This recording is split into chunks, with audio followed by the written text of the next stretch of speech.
Hi ಎಲ್ರಿಗೂ ನಮಸ್ಕಾರ. Welcome back to Kusuma's vlog. ಇವತ್ತಿನ ವ್ಲಾಗಲ್ಲಿ ನಿಮ್ಗೆಲ್ರಿಗೂ ನಾನು ವರಮಹಾಲಕ್ಷ್ಮಿ ಹಬ್ಬದ ಪ್ರಿಪ್ರೇಷನ್ ನಮ್ಮ ಮನೆಗೆ ಹೇಗಿದೆ, ಏನೇನೆಲ್ಲ ಮಾಡ್ತಿದ್ದೀವಿ ಅಂತ ತೋರಿಸ್ತಾ ಇದ್ದೀನಿ ನೋಡಿ. ಮೊದಲಿಗೆ ಇವತ್ತು ಅಕ್ಕ ಕೂಡ ಬಂದುಬಿಟ್ರು ಬೇಗನೆ. ಸೊ ನಾನು ಮತ್ತು ಅಮ್ಮ ಸೇರಿಕೊಂಡು ರವೆ ಉಂಡೆ ಮಾಡಿರುವಂತಹದ್ದನ್ನು ಉಂಡೆ ಕಟ್ತಾಯಿದ್ವಿ. ಅಮ್ಮ ಬಂದುಬಿಟ್ಟು ಮಾಡ್ಕೊಂಡು ತೊಗೊಂಡು ಬಂದಿದ್ದರು. ಸೊ ತಟ್ಟೆ ಸಾಮಾನಿಗೋಸ್ಕರ ಅಂತ ಮಾಡ್ತಾಯಿದ್ದೀವಿ. ಅದಾದಮೇಲೆ ಮತ್ತೆ ಅಮ್ಮ ಟೊಮ್ಟಕ್ಕೆ ಕೂಡ ರೆಡಿ ಮಾಡ್ಕೋತಾಯಿದ್ರು ತಂಬಿಟ್ಟು ಮಾಡೋದಕ್ಕೋಸ್ಕರ. ಸೊ ಅದನ್ನು ಕೂಡ ಆಮೇಲೆ ತೊಗೊಂಡು ಬಂದು ಅದು ಪಾಕನೆಲ್ಲ ಹಾಕಿ ಅದಕ್ಕೂ ಕೂಡ ಅಮ್ಮ ಮತ್ತು ಅಕ್ಕ ಇಬ್ಬರು ಸೇರಿಕೊಂಡು ಉಂಡೆನ ಕಟ್ತಾಯಿದ್ರು. ವರಲಕ್ಷ್ಮಿ ಹಬ್ಬ ಅಂತಹ ಬಂದಾಗ ತಟ್ಟೆ ಸಾಮಾನು ಮಾಡೋದಾಗಲಿ ಅಥವಾ ತುಂಬಾ ಐಟಮ್ಗಳು ಹೊರಗಡೆಯಿಂದ ತರೋದಾಗಲಿ ಎಲ್ಲನೂ ತುಂಬ ಟೈಮ್ ಹಿಡಿಯುತ್ತೆ. ತುಂಬ ಜಾಸ್ತಿ ಕೆಲಸ ಹಿಡಿಯುವಂತಹ ಹಬ್ಬ ಅಂತಲೇ ಹೇಳ್ಬೋದು. ಒಂದು ಸ್ಯಾರಿ ಉಡಿಸೋದ್ರಿಂದ ಹಿಡಿದು ತುಂಬಾ ಟೈಮ್ ಹಿಡಿಯುತ್ತೆ. ಸೊ ಎಷ್ಟು ಬೇಗ ಟೈಮ್ ಹೋಗುತ್ತೆ ಅಂತ ಹೇಳೋಕ್ಕೆ ಆಗಲ್ಲ ಹಬ್ಬದಲ್ಲಿ. ಅದರಲ್ಲೂ ನಮ್ಮ ಮನೆಗೆ ಬೆಳಗಿನ ಜಾವನೇ ಅಮ್ಮ ಹಬ್ಬದ ಪೂಜೆನ ಮುಗಿಸ್ತಾರೆ. ಸೊ ಅದರಿಂದ ಎಲ್ಲ ಒಂದು ದಿನದ ಮುಂಚೆನೇ ಫುಲ್ಲು ಪ್ರಿಪ್ರೇಷನ್ನ ಮಾಡ್ಕೊಂಡು ಬಿಡ್ತೀವಿ ನಾವು.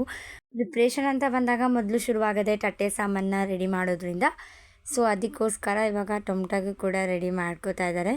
ನೆಕ್ಸ್ಟು ಬಂದುಬಿಟ್ಟು ಹಾಗೆ ಹಣ್ಣು ಮತ್ತು ಹಂಪಲು ಪ್ರತಿಯೊಂದು ಏನೇನೆಲ್ಲ ಬೇಕೋ ಅದನ್ನು ತಗೊಂಬರೋದಕ್ಕೆ ಅಂತ ಅಕ್ಕ ಮತ್ತು ಅಪ್ಪ ಇಬ್ಬರು ಕೂಡ ಮಾರ್ಕೆಟ್ಗೆ ಹೋಗಿದ್ದರು.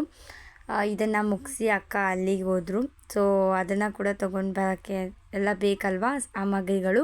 ಮಾರ್ಕೆಟಲ್ಲಂದು ತುಂಬ ರಶ್ ಇದ್ರಂತೆ, ಸಿಕ್ಕಾಪಟ್ಟೆ ಜನ ಇದ್ದರು ಅಂತ ಹೇಳ್ತಾಯಿದ್ರು. ಅಲ್ಲೋಗಿ ಮತ್ತು ದಾಳಿಂಬೆ ಆಗ್ಬೋದು, ಆ್ಯಪಲ್ಲು ಮತ್ತು ಸೇಬು ಮತ್ತು ಮೂಸಂಬಿ, ಆರೆಂಜು ಮತ್ತು ಚೇಪೆಕಾಯಿ, ಪೈನಾಪಲ್ಲು ಪ್ರತಿಯೊಂದು ಹಣ್ಗಳನ್ನ ತೊಗೊಂಡು ಬಂದರು. ಇಲ್ಲಿ ನಾನು ಸ್ಯಾರಿಗೆ ಎಲ್ಲ ರೆಡಿ ಮಾಡಿ ಇಡ್ತಾಯಿದ್ದೆ. ಸೊ ಈ ಥರ ಸ್ಯಾರಿ ಉಡ್ಸಿದ್ರೆ ಈ ಸಲ ಚೆನ್ನಾಗಿರುತ್ತೆ ಅಂತ ಅಮ್ಮ ಐಡಿಯಾ ಕೊಟ್ಟರು ಅಂತ ಈಗ ಬಂದು ಅಮ್ಮ ನಾನು ಇಬ್ಬರು ಸೇರಿಕೊಂಡು ಈಗ ಲಕ್ಷ್ಮಿಗೆ ಡೆಕೋರೇಷನ್ನ ಮಾಡ್ತಾಯಿದ್ದೀವಿ. ಸೊ ಇದೇ ನೋಡಿ ತುಂಬಾ ಟೈಮ್ ಹಿಡಿಯುವಂತಹ ಕೆಲಸ ಅಂತಲೇ ಹೇಳ್ಬೋದು. ನೋಡ್ತಾ ಇರ್ಬೋದು, ಈ ಸಲ ರಾಯಲ್ ಬ್ಲೂ ಸ್ಯಾರಿ ಹಾಕಿರೋದ್ರಿಂದ ತುಂಬ ಚೆನ್ನಾಗಿ ಕಾಣಿಸ್ತಾ ಇತ್ತು. ಬ್ಯಾಕ್ಗ್ರೌಂಡ್ ಆಗ್ಬೋದು, ಅದಕ್ಕೆ ಮ್ಯಾಚಿಂಗ್ ಆಗ್ಬೋದು, ಎಲ್ಲ ತುಂಬಾ ಚೆನ್ನಾಗಿತ್ತು. ಸೊ ಪ್ರಿಪ್ರೇಷನ್ ಮಾಡ್ಕೋತಾ ಇದ್ವಿ. ತುಂಬಾ ಲೇಟ್ ಕೂಡ ಆಗೋಯಿತು ಇವತ್ತು. ಟೈಮು ಗೊತ್ತಾಗಲೇ ಇಲ್ಲ ಎಷ್ಟು ಬೇಗ ಟೈಮ್ ಹೊಡ್ತು ಅಂತ. ಒಂದು ಡೆಕೋರೇಷನ್ ಮಾಡ್ತಾಯಿದ್ರೆ ಮತ್ತೆ ಇನ್ನೊಂದು ಹಾಗೆ ಮಾಡಬೇಕು, ಹೀಗೆ ಮಾಡಬೇಕು ಅಲಂಕಾರ ಅಂತ ತಲೆಗೆ ಬರ್ತಾನೆ ಇರುತ್ತೆ. ಸೊ ಅಮ್ಮನೂ ಅಷ್ಟೇ ಒಂದಾದ್ಮೇಲೆ ಒಂದು ಐಡಿಯಾ ಕೊಡ್ತಾನೇ ಇದ್ದರು. ಸೊ ಮಾಡ್ತಾನೇ ಇದ್ದರು ಜೊತೆಗೆ ಸೇರಿಕೊಂಡು. ಮೂವರು ಕೆಲಸಗಳನ್ನಲ್ಲೇ ಬ್ಯುಸಿ ಆಗಿಬಿಟ್ಟಿದ್ವಿ ನೋಡಿ. ಇವತ್ತು ಹಬ್ಬ ಅಂದ್ರೇ ಹಾಗೆ ಫುಲ್ಲು ಕೆಲಸ ಎಲ್ಲ ಮುಳುಗೋಗಿರ್ತೀವಲ್ವ.